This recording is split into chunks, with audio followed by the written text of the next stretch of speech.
ঢাকার ক্লাব ক্রিকেটকে অনেকেই দেশের ক্রিকেটের মেরুদণ্ড বা চালিকা শক্তি বলে থাকেন। নতুন ক্রিকেটার তুলে আনা থেকে শুরু করে পরিচর্যা প্রায় সবটারই শুরু হয় ক্লাব ক্রিকেট থেকে। তবে গেল অক্টোবরে বিসিবি নির্বাচনের পর থেকেই টালমাটাল ঢাকার এই ক্লাব ক্রিকেট।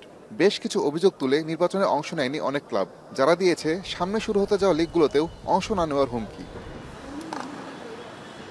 ক্লাব ক্রিকেট থেকেই দেশের ক্রিকেটারদের বড় একটি অংশের রুটি রুজির ব্যবস্থা হয়।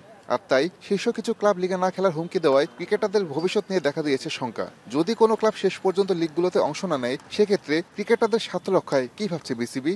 বিভিন্ন জেলায় তারা কিন্তু সবার ঢাকা পর্যন্ত আসা হয় না, হয়তো এর চেয়েও ভালো ক্রিকেটার ওখানে আছে। তখন যদি আমরা আঞ্চলিক ক্রিকেটটাকে ছড়িয়ে দিতে পারি, তখন আমাদের কিন্তু দেশের ক্রিকেটের আরও আমাদের ট্যালেন্ট পাবো আর কি। এটা ক্লাব ক্রিকেটকে দমানোর জন্য না, এমনিও কিন্তু আমাদের দরকার এখন ক্রিকেটকে আরও ডিসেন্ট্রালাইজ করে বিভিন্ন জায়গায় ছড়িয়ে দেওয়া। ভবিষ্যতে যেন ক্লাবগুলো এমন অচলাবস্থা তৈরি করতে না পারে, সেজন্য গঠনতন্ত্রে পরিবর্তন আনা হবে কিনা এ বিষয়েও বোর্ডের অবস্থান পরিষ্কার করেছেন ফারুক আহমেদ।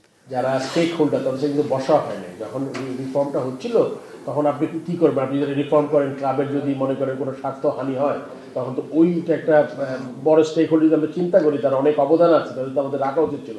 সে অনেকগুলো জিনিস নিয়ে কিন্তু আসছিল। বাট আমি আবারও বলছি যে এইবারের সাথে এইবারে কন্টিনিউটি। বিসিবি নির্বাচনের বর্তমান পরিচালকদের বিপরীতে ছিলেন তামিম ইকবাল। তবে দেশের ক্রিকেটের স্বার্থে তার দল লিগে অংশ নেবে বলে জানিয়েছে বিসিবি। প্রতিপক্ষে থাকা তামিমের দল লিগে অংশ নিলেও বাকি দলগুলো কেন অংশ নিতে চাচ্ছে না, সে প্রশ্ন করা হয়েছিল বিসিবি পরিচালকের কাছে। তামিম তো রিয়েলাইজ করেছে যে না খেলা হওয়াটা এটা খুবই একটা বাংলাদেশ ক্রিকেটের জন্য, প্লেয়ারের জন্য এর চেয়ে বড় ক্ষতিকারক কোনো কারণ হতে পারে না। আপনাদের যত কিছু বলার আছে, যা আছে সবকিছু কিন্তু অনেক ধরনের প্রতিবাদ আছে, ওইটা আপনি করেন, কিন্তু ক্রিকেটের মাঠে খেলাটা আপনি চালিয়ে যেতে দিয়ে কেন এটা ক্ষতি? আমি বারবার বলছি, ক্ষতিটা হবে শুধুমাত্র ক্রিকেটার এবং বাংলাদেশ ক্রিকেট। ক্লাবগুলো শেষ পর্যন্ত লিগে অংশ না নিলেও এখনই কঠোর অবস্থানে যেতে রাজি নয় বিসিবি, বরং সময় নিয়ে ধীরে ধীরে চূড়ান্ত সিদ্ধান্ত নিতে চায় দেশের ক্রিকেটের নিয়ন্ত্রক সংস্থা। বিসিবির বিশ্বাস, সব দলকে নিয়ে সুষ্ঠুভাবে আয়োজিত হবে সকল স্তরের লিগ। আমাদের খেলা মাঠে আনতে হবে। আসাদুজ্জামান লিটন, এখন, ঢাকা।